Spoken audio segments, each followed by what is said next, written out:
Hello guys, it's Pep from Pep here, and today we are here to see what we can do with the new rewards from the last event of Carly's fortune telling, the event where we were able to unlock Carly's Carmine, the normal one, not the one affected by the bad sign. So we are here with her, as you can see on the right side of the screen, to see what we can do with these Fortune Fairies.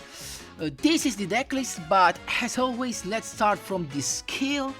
The skill I've chosen, it's an unpopular one. I've seen a lot of decks out on the YouTube community that used the Lost and Found skill, Lucky Stones. Other used the Miracle. I don't know, I can't remember the name, the actual name. It was something with Miracle. I haven't unlocked that skill yet. But the skill I've chosen, personally, it's Draw Sense High Level. What does this skill do? Pretty easy. Every time you lose 1000, you get to draw a high level monster, a level 5 or higher monster. It's not a 1 per turn, neither a 1 per duel skill, so you can use it every time you want, every time you lose 1000, so there are no restrictions at all. And the only level 5 or higher we are playing in this checklist is Fortune Fairy Chi. To me, it's one of the best because it simply allows you to draw a card. It's true that it allows also your opponent to draw a card, but you definitely need to draw in this deck. The draw power is so important in this deck. And so, because of the fact that we need draw power, why do not combine Fortune Fairies with Magician Girls? This is my idea. And you will see in the dual reboots that it has functioned really well. Guys, the deck has really a good synergy. I think it's also competitive. I made some good results in the Legend rank. This is the final version. I, of course, tested out a lot of different versions, but this to me is the best. But let's go deep into it and let's see why I've chosen these cards. So, first of all, as you have already seen, we have Fortune Fairy Chi, pretty easy. When you draw this little girl, you just special summon her and you can choose to draw a card, let you and your opponent draw a card. Pretty easy, nothing else. And keep in mind that she is a level 6. Then we have the Art and Fortune Fairy, the other Fortune Fairies. I have chosen only other two. There are Fortune Fairy in level 2. When you draw her, you can special summon her, of course, as all the Fortune Fairies. And when you special summon her from the hand, you get to target the set card your opponent controls and destroy it. Take into account and be careful that you can choose also a set monster. So it does not specify that it has to be a spell trap card. So also if it is a set monster, you can target it. So pretty useful. Then the other fairy I've chosen is Ikari, one of the best to me. Of course, as always, when you draw it, you can special summon, and when you special summon from the hand, what you can do is that you can target one spellcaster type monster you control. So, of course, you can target her and send to the graveyard and special summon one level 1 monster from your deck on your field. And you have two choices for a level 1 spellcaster. You can either summon a Berry Magician Girl or you can summon a Fortune Lady Past.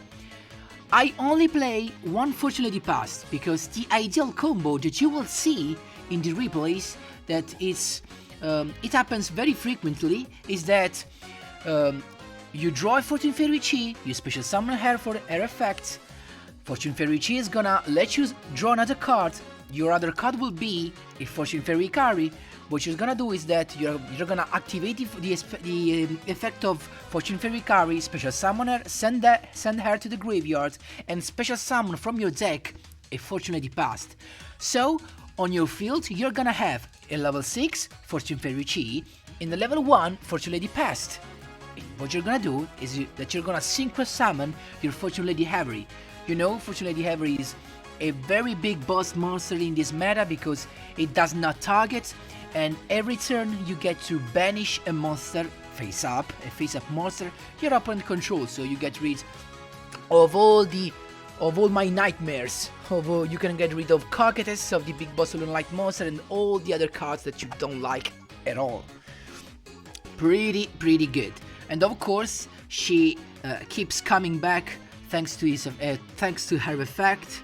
You can banish a spellcaster monster from your graveyard to special summon her if you have her in your graveyard.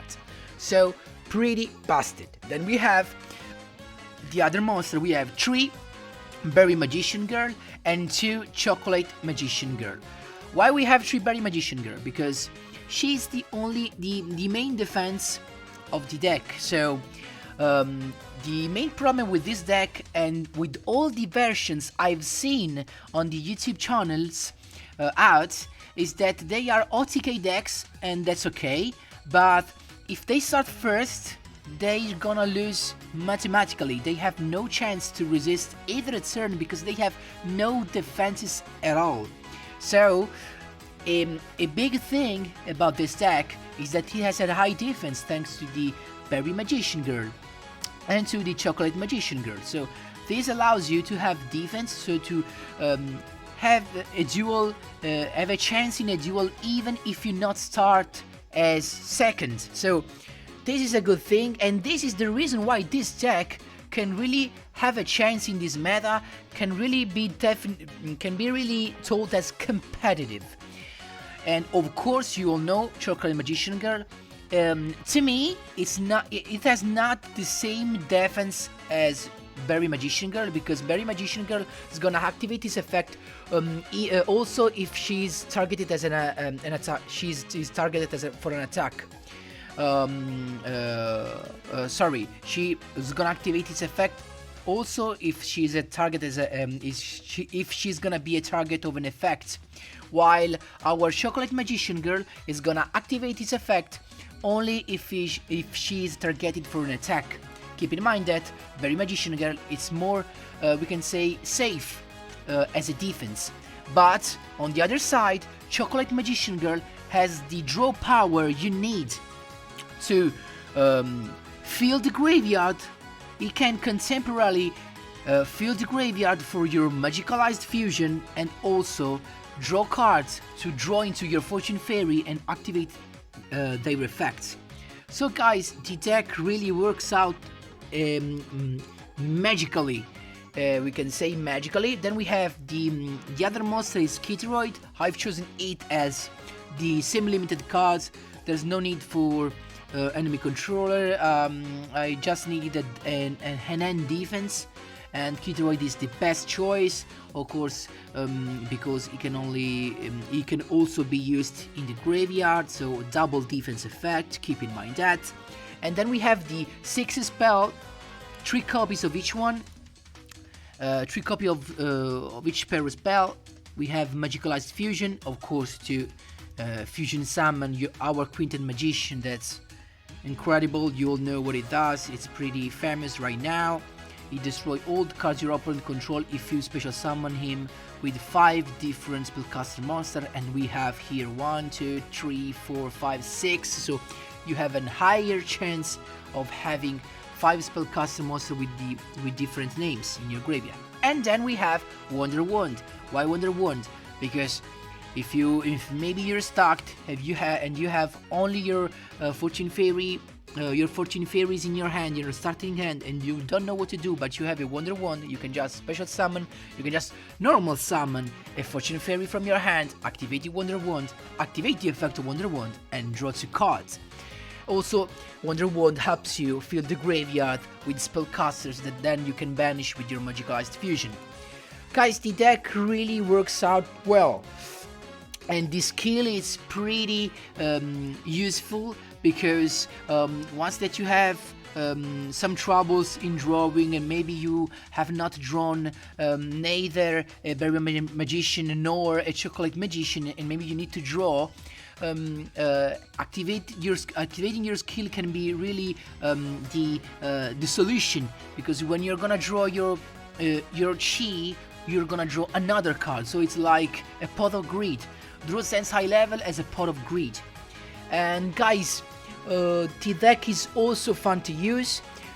Last but not least, we have also a Samurai Destroyer, just in case we do not need a Fortune Lady Avery and maybe our opponent has just as low life points and we just need a safe attack, because you know with Samurai Destroyer you just attack without caring of nothing, because when a Samurai Destroyer attacks an opponent's monster by battle, your opponent cannot activate cards or effects at all, so it's a safe attack and you can use it maybe to finish your opponent off.